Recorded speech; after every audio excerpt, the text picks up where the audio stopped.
আমার হাতের এই স্মার্ট ওয়াচটা আমি প্রায় 1 বছরের বেশি সময় ধরে ব্যবহার করছি। এটা হচ্ছে কলমি P71, যেটার প্রাইস 1500 টাকা। এই প্রাইস পয়েন্টে স্মার্ট ওয়াচের অনেকগুলো ভালো দিক আছে এবং টুকটাক খারাপ দিকও আছে। তো প্রথমে যদি বলি যে এটার সবচেয়ে হাইলাইটিং ফিচার যেটা, সেটা হচ্ছে এটা দিয়ে আপনারা এখান থেকে ডায়াল করে কল করতে পারবেন, ফোনের সাথে কানেক্ট করে, বা কল রিসিভ করে এখান থেকে কথা বলতে পারবেন। মাইক্রোফোন আছে। আর স্মার্ট ওয়াচের যে বেসিক যে ফিচারগুলো আছে সেগুলো তো পাবেনই। আর মোটামুটি এখানে অনেকগুলো ফাংশন আছে, যেমন মিউজিক কন্ট্রোল করতে পারবেন। তারপরে স্মার্ট ওয়াচে যে সেন্সরগুলো থাকে, কম দামি স্মার্ট ওয়াচের সেন্সরগুলো যদিও কাজ করে না তেমন অ্যাকুরেটলি, ব্লাড প্রেশার সেন্সর, তারপরে হচ্ছে আপনার হার্টের সেন্সর, এগুলো সবই আপনি এখানে পেয়ে যাবেন।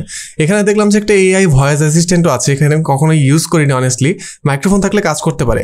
তো এখানে হচ্ছে একটা গেমও দিয়ে রাখছে, এগুলো কে খেলে আমি আসলে নিজেও জানি না। যাই হোক, এখানে অ্যাপ সাপোর্ট আছে, যে অ্যাপটা মোটামুটি ভালোই। এখানে আপনারা কাস্টমাইজ করতে পারবেন ওয়াচ ফেস বা প্রি বিল্ডগুলো ইনস্টল করতে পারবেন।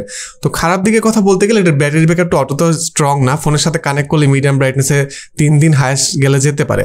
তো এই প্রাইস পয়েন্টে যারা একটা ভালো লং লাস্টিং স্মার্ট ওয়াচ করছেন তারা এটা নিতে পারেন।